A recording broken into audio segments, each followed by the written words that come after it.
Bonjour à tous et bienvenue sur la chaîne Simo Pratique. Dans cette vidéo, nous allons apprendre à identifier les codes d'erreur dans l'interface des ordinateurs Dell Optiplex qui nous font disparaître l'image à l'écran. Comme vous pouvez le voir, ce type d'ordinateur contient un diagnostic dans l'interface, c'est un numéro qui commence à apparaître pendant que nous exécutons l'ordinateur. Ces chiffres sont des codes, causés par le BIOS. Dans ce cas, le BIOS vérifie, mais on remarque qu'il s'arrête au code 34.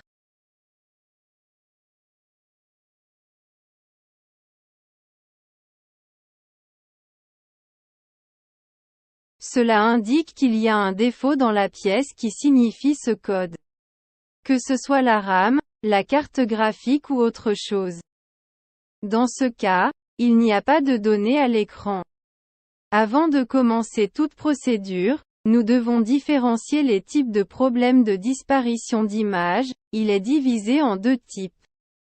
La première raison est le problème causé par la coupure du matériel de l'ordinateur et la deuxième raison est causée par une erreur système.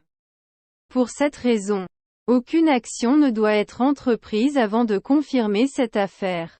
Dans certains cas, une erreur dans le système Windows nous cause des problèmes avec la disparition de l'image de l'écran, ou cela peut nous causer le problème de l'écran bleu, et nous pouvons penser que le problème est causé par le PC. Dans ce cas, l'un des programmes peut être invoqué à résoudre le problème. Maintenant, on passe directement à la solution, et pour ce faire on va utiliser un logiciel professionnel de chez 4DDIG Windows Boot Genius. C'est un logiciel professionnel, qui va vous permettre de régler les problèmes votre Windows. Il a plusieurs fonctionnalités, qu'on va voir après dans cette vidéo, mais pour ce faire tout d'abord, on va essayer de réparer notre système d'exploitation, pour éviter ce problème et pour le réparer. Pour ce faire, il faut bien sûr préparer une clé USB. Voici l'interface du logiciel 4DDIG Windows Boot. On va insérer directement la clé USB, comme vous pouvez le voir, vous avez toutes les informations des réparations du logiciel. Mais on va cliquer sur Créer le disque. On va choisir notre outil USB, puis on va choisir le système d'exploitation. Pour mon cas, je vais réparer le Windows 10 64 bits. Je vais cliquer sur Suivant. Je vais cliquer sur Continuer pour accepter les conditions pour formater la clé USB. Téléchargement du firmware ou bien du système d'exploitation, va démarrer automatiquement. Vous allez attendre un petit peu, ça dépend votre connexion. Puis il va créer directement par le téléchargement, là qu'il est potable. Et voilà la clé USB bootable a été créée. Maintenant je vais directement l'insérer sur le PC à réparer.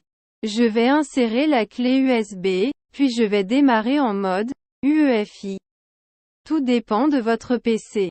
Par mon cas, je vais appuyer sur F12 pour démarrer le mode boot, puis je vais sélectionner la clé USB directement juste ici pour faire un démarrage à partir de la clé USB. Vous attendez un petit peu et vous allez le système d'exploitation. On va lancer directement 4DIG Genius Boot. Voici l'interface du logiciel simple, intuitif. Pour ce faire, on va cliquer une réparation automatique intelligente, ça va détecter le problème et la réparer automatiquement.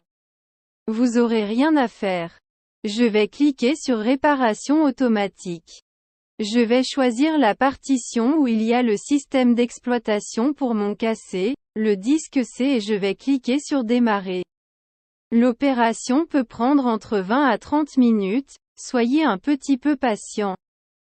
Comme vous pouvez le voir, je vais accélérer la vidéo, la réparation se fait automatiquement, je n'ai qu'à attendre la fin du processus. Puis, à la fin, vous cliquez sur Redémarrer et redémarrez votre PC instantanément. Il va être redémarré automatiquement, et voilà, c'est sécurisé, sans perte de données. C'est assez simple et intuitif à utiliser. Dans le cas où le problème n'est pas causé par le système Windows, la cause du problème peut être identifiée grâce au code d'erreur, afin de connaître la partie exacte à l'origine du problème. Et il existe des sites qui nous aident à interpréter ces codes. Je vais vous laisser un lien vers l'un des sites dans la boîte de description. Étant donné que le code d'erreur sur cet ordinateur est 3 et 4, cela indique un défaut dans le BIOS. Je vais donc effacer la charge du BIOS en retirant sa batterie de cette manière.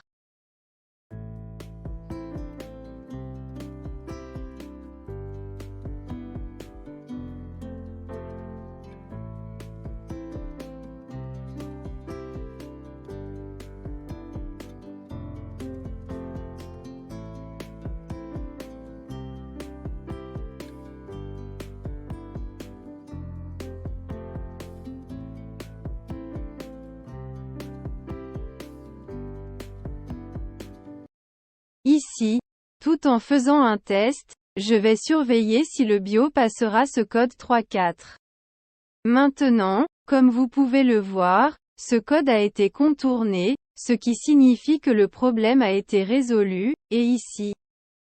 Comme vous pouvez le voir, les données sont apparues sur l'écran de l'ordinateur. J'espère avoir bien expliqué la méthode. À bientôt dans une prochaine vidéo, merci.